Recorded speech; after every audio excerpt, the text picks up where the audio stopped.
La surcharge fait perdre plus de 30 milliards de francs CFA par an aux États membres de l'UEMOA, selon des statistiques. L'application du règlement 14 de l'UEMOA relatif au contrôle du gabarit, du poids et de la charge à l'essieu des véhicules va mettre fin à cette surcharge, principale source de dégradation des routes.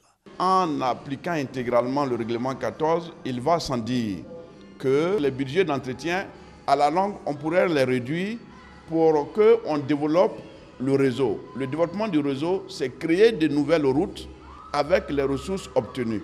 Après plusieurs mois de sensibilisation, les autorités ivoiriennes s'apprêtent à appliquer en intégralité ce règlement. D'où l'organisation de cette rencontre avec les transporteurs et le secteur privé, la dernière d'une série. Notre souhait, c'est qu'aujourd'hui, toutes les parties prenantes puissent jouer le jeu. C'est-à-dire que les ports puissent s'équiper conformément à ce qui a été dit.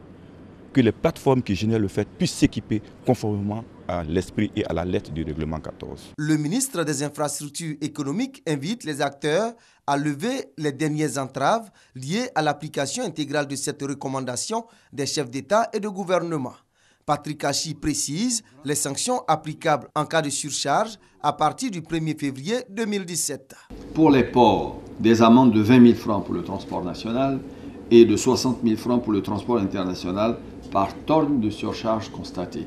De 100 000 francs CFA pour tout dépassement de la hauteur limite de gabarit fixée à 4,50 m pour les corridors et les plateformes générant plus de 200 000 tonnes de fret par an.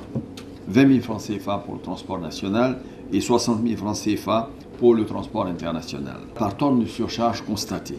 Les autorités ivoiriennes invitent l'ensemble des acteurs du transport routier de marchandises à s'approprier le règlement 14 de l'UEMOA pour préserver les routes et éviter les accidents.